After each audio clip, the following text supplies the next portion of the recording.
வார்த்தைக்கு செல்லுவோம், திருப்பிக் கொள்வோம். ஏசாயா தீர்க்க தரிசன புஸ்தகம் 53ஆம் அதிகாரம் 8வது வசனம். இடுக்கணிலும் நியாய தீர்ப்பிலும் அவர் எடுக்கப்பட்டார். அவருடைய வம்சத்தை யாரால் சொல்லி முடியும்? ஜீவனுள்ளோருடைய தேசத்திலிருந்து அறுப்புண்டு போனார். என் ஜனத்தின் மீறுதலின் மித்தம் அவர் வாதிக்கப்பட்டார். இங்கே நாம் பார்க்கிறோம், இடுக்கணிலும் நியாய தீர்ப்பிலும் இருந்து அவர் எடுக்கப்பட்டார். அவருடைய வம்சத்தை யாரால் சொல்ல முடியும், சொல்லி முடியும்? ஜீவனுள்ளோருடைய தேசத்திலிருந்து அறுப்புண்டு போனார். என் ஜனத்தின் மீறுதல் நிமித்தம் அவர் வாதிக்கப்பட்டார். இந்த காலை வேளையிலே ஆண்டவராகிய இயேசு கிறிஸ்து கல்வாரி சிலுவையிலே நமக்காக என்னவாய் ஆனார், என்ன செய்து முடித்தார் என்பதை குறித்து ஒரு சில காரியங்களை சத்திய வேதத்திலிருந்து உங்களுக்கு நான் எடுத்து காண்பிக்க விரும்புகிறேன். முதலாவதாக, ஆண்டவராகிய இயேசு கிறிஸ்து அவர் நமக்காக அறுப்புண்டு போனார் என்பதை குறித்து சத்திய வேதத்திலிருந்து எடுத்து காண்பிக்க விரும்புகிறேன். ஆண்டவராகிய இயேசு கிறிஸ்து கல்வாரி சிலுவையிலே நமக்காக அவர் அறுப்புண்டு போனார். எல்லா கரங்களை வைத்து சொல்லுவோம், ஆண்டவராகிய இயேசு கிறிஸ்து எனக்காக கல்வாரி சிலுவையிலே அறுப்புண்டு போனார். ஆமென். மறுபடியும் இந்த வசனத்தை வாசிக்கிறேன். இடுக்கணிலும் நியாய தீர்ப்பிலும் இருந்து அவர் எடுக்கப்பட்டார். அவருடைய வம்சத்தை யாரால் சொல்லி முடியும்? ஜீவனுள்ளோருடைய தேசத்தில் இருந்து அறுப்புண்டு போனார். என் ஜனத்தின் மீறுதல் நிமித்தம் அவர் வாதிக்கப்பட்டார். ஜீவனுள்ளோருடைய தேசத்திலிருந்து என்ன செய்யப்பட்டார்? அறுப்புண்டு போனார். அறுப்புண்டு போனார். இங்கே ஏசாயா தீர்க்கதரிசி இயேசு கிறிஸ்துவின் கல்வாரி பாடுகளை குறித்து தீர்க்க தரிசனம் உரைக்கிறதை நாம் பார்க்கிறோம். இயேசு கிறிஸ்து இன்னும் வரவில்லை, அவர் பிறக்கவில்லை, அவர் கல்வாரி சிலுவையிலே போய் கல்வாரி பாடுகளை அவர் படவில்லை. அதற்கு முன்பதாக கிட்டத்தட்ட 800 ஆண்டுகளுக்கு முன்பதாக, இயேசு கிறிஸ்துவின் பிறப்புக்கு முன்பதாக 800 ஆண்டுகளுக்கு முன்பதாக அவர் பாருங்க இந்த தீர்க்க தரிசனத்தை உரைக்கிறார். அவர் கல்வாரி சிலுவையிலே எவ்விதமாய் பாடுபட போகிறார், அவருடைய மரண பாடுகள் எவ்விதமாய் இருக்கும் என்பதை குறித்து அவர் இங்கே தீர்க்க தரிசனம் உரைக்கிறதை நாம் பார்க்கிறோம். அவருடைய மரணத்தை பற்றி அவர் இங்கே தீர்க்க தரிசனம் உரைக்கிறார். அவர் எவ்விதமாய் மரணமடைய போகிறார் என்பதை குறித்து இங்கே தீர்க்க தரிசனம் உரைக்கிறதை நாம் பார்க்கிறோம். அது மாத்திரமல்ல, இங்கே நாம் பார்க்கிறோம், இயேசு கிறிஸ்து ஜீவன் உள்ளோருடைய தேசத்திலிருந்து அறுப்புண்டு போனார் என்று. என்ன செய்யப்பட்டார்? அறுப்புண்டு போனார். ஜீவனுள்ளோருடைய தேசத்திலிருந்து. சரி, ஜீவனுள்ளோருடைய தேசம் என்பது எது? ஜீவனுள்ளோருடைய தேசம் என்பது இந்த பூமி, இந்த மண்ணுலகம், மனிதர்கள் வாழக்கூடிய இந்த பூமியிலே ஆண்டவராய் இயேசு கிறிஸ்து அவர் அறுப்புண்டு போனார் என்று இங்கே சத்தியவேதத்திலே நாம் வாசிக்கிறோம். ஆகவே ஆண்டவராய் இயேசு கிறிஸ்து ஜீவனுள்ளோருடைய இந்த தேசத்திலிருந்து அவர் எதற்காக அறுப்புண்டு போனார் என்பதை இன்றைக்கு இந்த கால வேளையிலே, இந்த புனித வெள்ளி ஆராதனை இந்த நாளிலே நாம் தியானிக்க போகிறோம். அருமையானவர்களை கவனியுங்கள். இந்த வசனம் பொது மொழிபெயர்ப்பிலே எப்படி வந்திருக்கிறது என்று சொன்னால், வாழ்வோர் உலகிலின்று அவர் அகற்றப்பட்டார். வாழ்வோருடைய உலகினின்று அவர் என்ன செய்யப்பட்டார்? அகற்றப்பட்டார் என்று வந்திருக்கிறது. நாம் பாருங்க, சுவிசேஷ புஸ்தகங்களிலே வாசிக்கிறோம். மத்தேயு, மார்க், லூக்கா, யோவான் புஸ்தகங்களிலே நாம் வாசிக்கிறோம். அங்கே யூதர்கள் வந்து கூடியிருக்கிறார்கள், மத தலைவர்கள் வந்து கூடியிருக்கிறார்கள். இயேசு கிறிஸ்து கைது செய்யப்பட்டவராய் அங்கே நிற்கிறார். அங்கே பிலாத்து சிங்காசனத்திலே அமர்ந்திருக்கிறான். அப்பொழுது பிலாத்து கேட்கிறான், நான் யாரை விடுதலை பண்ண வேண்டும் என்று நீங்கள் விரும்புகிறீர்கள்? யாரை விடுதலை பண்ண வேண்டும் என்று நீங்கள் விரும்புகிறீர்கள் என்று அப்பொழுது யூத ஜனங்களும் மத தலைவர்களும் அவர்கள் சொல்லுகிறார்கள், இயேசுவை அகற்றும், பரபாசை விடுதலை செய்யவும். அந்த யூத ஜனங்கள் எல்லாரும் சொல்லுகிறார்கள், பரபாசை விடுதலையாக்கும், பரபாசை எங்களுக்கு விடுதலை பண்ண வேண்டும், இயேசுவை என்ன செய்ய வேண்டும், அகற்ற வேண்டும் என்று எல்லா ஜனங்களும் கூக்குரலிடுகிறார்கள். யூத மத தலைவர்கள் மக்களை கிளப்பி விடுறாங்க. பரபாசை என்ன செய்ய வேண்டும், விடுதலை பண்ண வேண்டும், இயேசுவை என்ன செய்ய வேண்டும், அகற்றி போட வேண்டும் என்று. சரி, யார் இந்த பரபாஸ்? யார் தெரியுமா? பரபாஸ் என்கிறவன் ஒரு பெரிய கொலைகாரன், தேசத்திலே பெரிய கலவரத்தை ஏற்படுத்தினவன். அவனால் இந்த தேசத்திற்கு பெரிய நஷ்டங்கள் ஏற்பட்டது, பெரிய கலவரங்கள் ஏற்பட்டிருக்கு, பெரிய கொலைகாரன். அவனை பிடிச்சி தூக்கி ஜெயிலில் போட்டிருக்கிறாங்க. இப்போ பிலாத்து கேட்கிறான், பஸ்கா பண்டிகை தோறும் நான் உங்களுக்கு ஒருவனை விடுதலை பண்ணுவேன் அல்லவா, இந்த பஸ்கா பண்டிகையிலே யாரை நான் உங்களுக்கு விடுதலை பண்ண வேண்டும் என்று. அந்த ஜனங்கள் சொல்லுகிறார்கள், பரபாசை என்ன செய்யும், கொலைகாரனை விடுதலையாக்கும், நன்மை செய்த இயேசுவை என்ன செய்யும். எப்படிப்பட்ட ஜனங்கள் பாருங்க. கொலைகாரனை, தேச துரோகிய, தேசத்தில் கலவரத்தை ஏற்படுத்தினவனை விடுதலையாக்கும், குருடர்களை சுகமாக்கினவரை, ஊமையர்களை சுகமாக்கினவரை, மரித்தோரை எழுப்ப பண்ணினவரை, நன்மை செய்த இயேசுவை என்ன செய்யும், சிலுவையிலே அறையும், அவரை அகற்றி போடும் என்று ஜனங்கள் கூக்குரலிடுகிறார்கள். எப்படிப்பட்ட ஜனங்கள் பாருங்க. இங்கே பொதுமொழி விருப்பில் வாசிக்கிறோம், வாழ்வோருடைய உலகினின்று அவர் அகற்றப்பட்டார். இயேசு கிறிஸ்து கல்வாரி சிலுவையிலே நமக்காக என்ன செய்யப்பட்டார், அறையப்பட்டார், அவர் அறுப்புண்டு போனார் என்று சத்தியவேதத்திலே நாம் வாசிக்கிறோம். அது மாத்திரமல்ல, இந்த வசனம் ஈஸி டு ரீட் வேர்ஸ் என்கிற இன்னொரு மொழிபெயர்ப்பிலே எப்படி வந்திருக்கிறது என்று சொன்னால், உயிரோடு வாழ்கிறவர்களின் நாட்டிலிருந்து அவர் பிரிக்கப்பட்டார் என்று வந்திருக்கிறது. ஆகவே ஆண்டவராய் இயேசு கிறிஸ்து அவர் அறுப்புண்டு போனார், அவர் நமக்காக அகற்றப்பட்டார், அவர் நமக்காக பிரிக்கப்பட்டார். இயேசு கிறிஸ்து கல்வாரி சிலுவையிலே அவர் கதறுகிறார், என் தேவனே, என் தேவனே, ஏன் என்னை கைவிட்டீர் என்று. பிதாவும் இயேசு கிறிஸ்துவும் ஒன்றாக இருந்தார்கள். அவர்கள் ஒரு நாள் பிரிந்ததாக கிடையவே கிடையாது. சத்தியவேதத்தில் நீங்கள் வாசிக்க முடியாது. ஆனால் கல்வாரி சிலுவையிலே ஆண்டவராய் இயேசு கிறிஸ்து பிதாவாகி தேவனிடத்திலிருந்து அவர் பிரிக்கப்பட்டார்.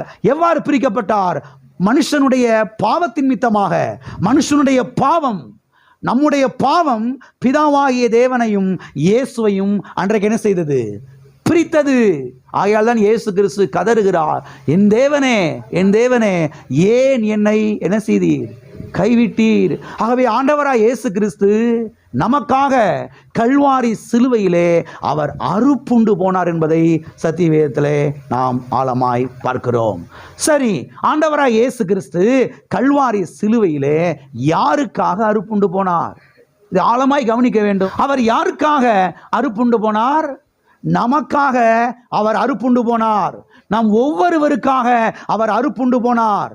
இந்த பூமியிலே பிறந்த ஒவ்வொரு தனிப்பட்ட மனிதனுக்காகவும் ஆண்டவராய் இயேசு கிறிஸ்து என்ன செய்யப்பட்டார், அவர் அறுப்புண்டு போனார். சரி, ஆண்டவராய் இயேசு கிறிஸ்து எதற்காக ஜீவனுள்ளோருடைய தேசத்திலிருந்து அறுப்புண்டு போக வேண்டும்? இதைத்தான் இன்றைக்கு ஆழமாய் நாம் பார்க்க போகிறோம். இயேசு கிறிஸ்து எதற்காக ஜீவனுள்ளோருடைய இந்த தேசத்திலே, மனிதர்கள் வாழக்கூடிய இந்த பூமியிலே, இந்த மண்ணுலகத்திலிருந்து அவர் அறுப்புண்டு போக வேண்டும்? எதற்காக அவர் அறுப்புண்டு போனார்? 2 பதில்களை இன்றைக்கு உங்கள் முன்பாக நான் வைக்க விரும்புகிறேன். முதலாவதாக என்ன பதில் என்று சொன்னால், ஜீவனுள்ளோர் மேலே இயேசு கிறிஸ்து ஆண்டவராய் இருப்பதற்காக அவர் அறுப்புண்டு போனார். எல்லாம் இருக்கிறீங்களா? முதலாவதாக ஜீவனுள்ளோர் மேலே, மனிதர்கள் மேலே, இந்த மக்கள் மேலே இயேசு கிறிஸ்து ஆண்டவராய் இருப்பதற்காக அவர் அறுப்புண்டு போனார் என்று சத்தியவேதத்திலே நாம் வாசிக்கிறோம். வாசிப்போம். ரோமருக்கு எழுதின நிருபம் 14ஆம் அதிகாரம் 9வது வசனம். கிறிஸ்துவும் மரித்தோர் மேலும் ஜீவனுள்ளோர் மேலும் ஆண்டவராய் இருக்கும் பொருட்டு மரித்தும் எழுந்தும் பிழைத்தும் இருக்கிறார். இயேசு கிறிஸ்து மரித்தார், அவர் எழுந்தார், அவர் இன்றைக்கு என்ன செய்திருக்கிறார்? பிழைத்திருக்கிறார், ஜீவனோடு இருக்கிறார். ஹல்லேலூயா. இயேசு கிறிஸ்து செத்து போன ஒரு சாமி கிடையாது. இயேசு கிறிஸ்து மண்ணோட மண்ணா போன ஒரு சாமி கிடையாது. இயேசு கிறிஸ்து மரித்தார், அடக்கம் பண்ணப்பட்டார், அவர் உயிர்த்தெழுந்தார், அவர் இன்றைக்கும் பிழைத்திருக்கிறார், அவர் இன்றைக்கும் ஜீவிக்கிறார். ஆமென். அவர் கல்வாரி சிலுவையிலே அறுப்புண்டு போனார், ஆனால் மறுபடியும் என்ன செய்தார்? அவர் எழுந்திருக்கிறார். ஆமென். இங்கே இந்த வசனத்திலே நாம் பார்க்கிறோம், ஜீவனுள்ளோர் மேலும் ஆண்டவராய் இருப்பதற்காக. யார் மேலே ஆண்டவராய் இருப்பதற்காக? ஜீவனுள்ளோர் மேலே ஆண்டவராய் இருப்பதற்காக அவர் மரித்தார், அவர் அறுப்புண்டு போனார் என்று இந்த வேத வசனத்திலே நாம் பார்க்கிறோம். ஆமென். சரி, எதற்காக அவர் மரித்தார்? எதற்காக அவர் அறுப்புண்டு போனார்? இதை ஆழமாய் உள்ளத்திலே நீங்கள் பதிக்க வேண்டும். ஜீவனுள்ளோர் மேலே இவர் இயேசு கிறிஸ்து ஆண்டவராய் இருப்பதற்காக அவர் என்ன செய்யப்பட்டார்? அறுப்புண்டு போனார். எதற்காக அறுப்புண்டு போனார்? ஜீவனுள்ளோர் மேலே ஆண்டவராய் இருப்பதற்காக. சரி, ஆண்டவர் என்றால் என்ன அர்த்தம்? ஆண்டவர் என்றால் என்ன பொருள்? ஆண்டவர் என்று சொன்னால் ஆளுகை செய்கிறவர் என்று அர்த்தம். ஆண்டவர் என்று சொன்னால் ஆண்டு கொள்ளுகிறவர் என்று அர்த்தம்.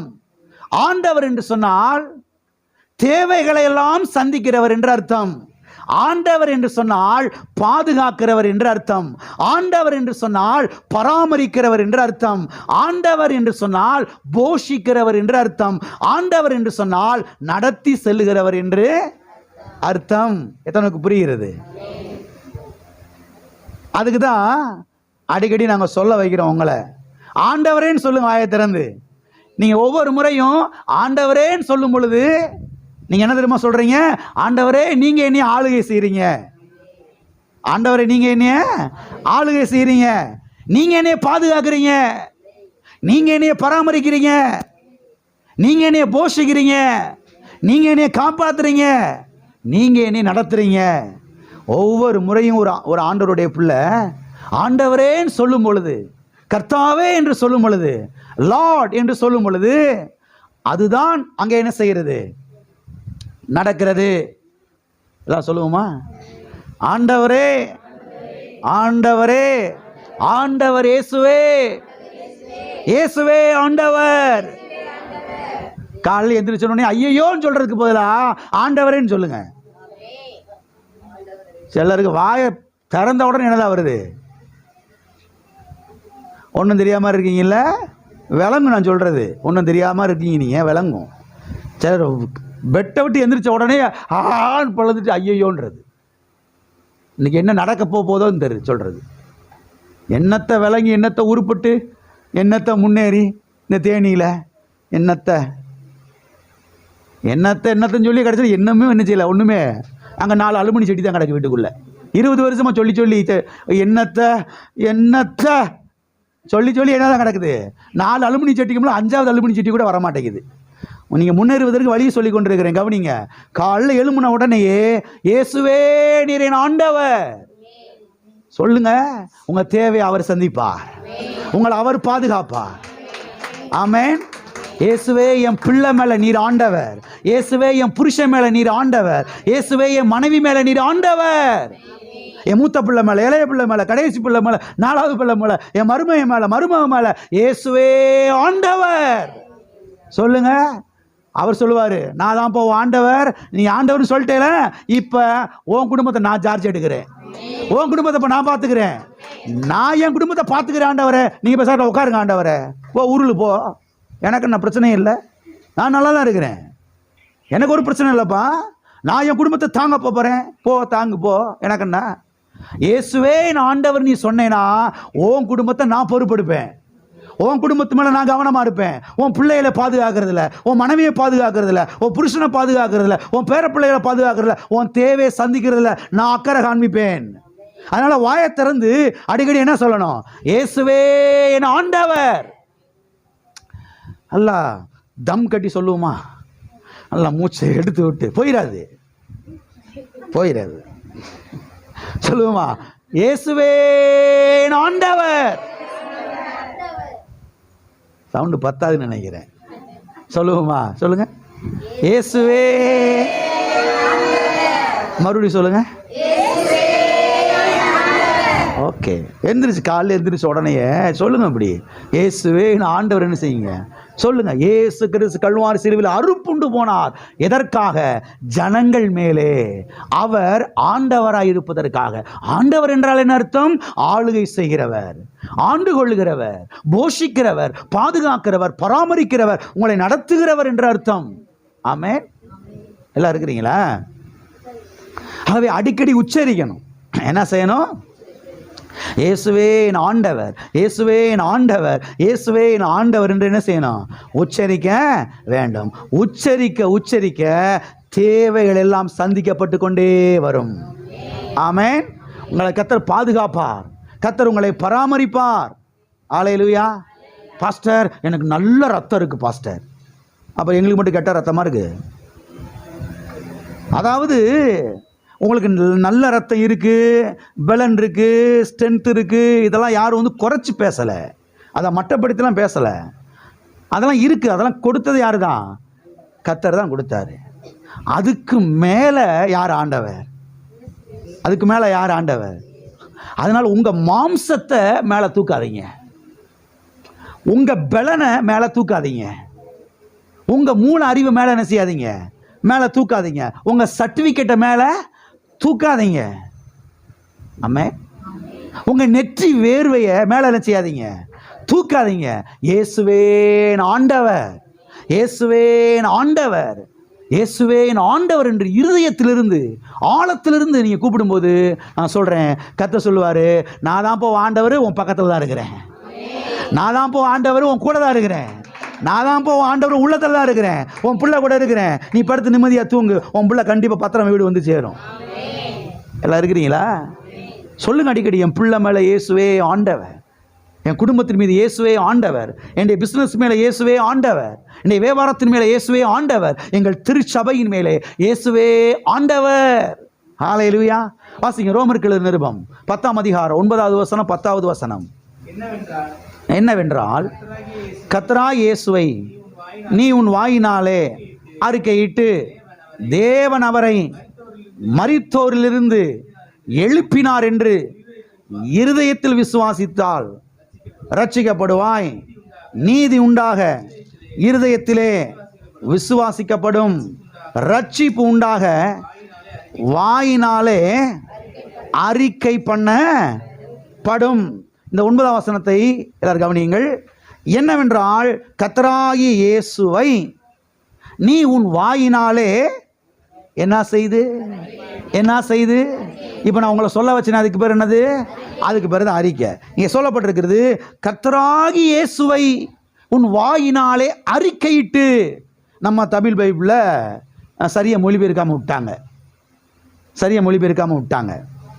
மற்ற மொழிபெயர்ப்புகளில் ரொம்ப அருமையாக நல்லா மொழிபெயர்த்துருக்கிறாங்க. அதில் மற்ற மொழிபெயர்ப்புலேருந்து நான் இங்கிலீஷு மற்ற இதுலேருந்து உங்களுக்கு வாசித்து காட்டுறேன் பாருங்க. இந்த வசனம் பொது மொழிபெயர்ப்பில் எப்படி வந்திருக்குதுன்னா, இயேசுவே ஆண்டவர் என்று உன் வாயினாலே அறிக்கையிட்டு. இயேசுவே உன் ஆண்டவர் என்று உன் வாயினாலே அறிக்கையிட்டு என்று பொது மொழிபெயர்ப்பிலே வந்திருக்கிறது. இதே வசனம் ஈஸி டு ரீட் வேர்ஷன் என்கிற இன்னொரு ஆங்கில வேதாகமத்திலே இது எப்படி வந்திருக்கிறதுன்னு சொன்னால், இயேசுவே கர்த்தர் என்று உன் வாயினால் சொல்லுவாயானால். உன் வாயினாலே அப்ப என்ன சொல்லணும்? அடிக்கடி இயேசுவே கர்த்தர், இயேசுவே ஆண்டவர். அப்படி வாயத்திறந்து என்ன செய்யணும்? சொல்லணும். சொல்ல சொல்ல சமாதானம், சரீரத்திலே சுகம். ஆமென். சரீரத்தில் இருக்கிற குறுக்கு வலி, பலவீனங்கள், மொட்டு வலி எல்லாம் பறந்து போயிடும். என் சரீரத்தின் மீது இயேசுவே ஆண்டவர். ஆமென். என் தலையின் மேலே இயேசுவே ஆண்டவர், என் ஹார்ட் மேலே இயேசுவே ஆண்டவர். ஹார்ட் பிரச்சனையெல்லாம் மறைஞ்சிரும். உண்மையை சொல்கிறேங்க, சிலருக்கு ஹார்ட் பிரச்சனை இருக்கலாம். சொல்லுங்க கையை வச்சு, இயேசுவே என்னுடைய ஹார்ட் மேலே ஆண்டவர், இயேசுவே என்னுடைய லங்ஸ் மேலே ஆண்டவர், இயேசுவே என்னுடைய ஸ்டொமக் மேலே ஆண்டவர், ஆமென். இயேசுவே என்னுடைய கிட்னி மேலே ஆண்டவர். ஹல்லேலூயா, ஹல்லேலூயா. இயேசுவே என்னுடைய ஐ மேலே ஆண்டவர், என்னுடைய கண்கள் மேலே ஆண்டவர். ஹல்லேலூயா. இயேசுவே என்னுடைய நரம்புகள் மேலே ஆண்டவர். நான் சொல்கிறேன், இவ்வளோ நாள் ஒழுங்க வேலை செய்யாத நரம்புல ஒழுங்க வேலை செய்ய ஆரம்பிச்சிருப்பேன். நல்ல நாவு சக்தியெல்லாம் வந்துடும், மறதியெல்லாம் போயிடும். இப்போ என்ன செஞ்சிடும்? மறந்துடுறனே பாஸ்டர், எங்கன்னு எதை வச்சு என்ன செஞ்சிடறேன்? நான் சொல்கிறேன், நல்ல நாவு சக்தி வரணுமா? போகும்போது, வரும்போது, உட்காரும் போது, எந்திரிக்கும் போது, சைக்கிளில் போகும்போது, வண்டியில் போகும்போது, பஸ்ஸில் போகும்போது சொல்லிக்கிட்டே இருங்க, இயேசுவே என் ஆண்டவர், இயேசுவே என் ஆண்டவர். இயேசுவை உன் வாயினாலே அறிக்கை செய்து, ஆமென், இயேசுவே கர்த்தர் என்று உன் வாயினாலே சொல்லுவாயானால் அப்பொழுது ரட்சிக்கப்படுவாய், அப்பொழுது காப்பாற்றப்படுவாய், அப்பொழுது சுகமடைவாய், அப்பொழுது வாழ்வடைவாய், அப்பொழுது வெற்றி அடைவாய். ரட்சிக்கப்படுவாய்னா அதான் அர்த்தம். ஆமென். எனவே உங்களுக்கு பாதுகாப்பு வேணுமா, சுகம் வேணுமா, வெற்றி வேணுமா, நன்மை வேணுமா, ஆசீர்வாதம் உண்டாகணுமா? தையலை தச்சுக்கிட்டே என்ன செய்யலாம்? இயேசுவே என் ஆண்டவர்.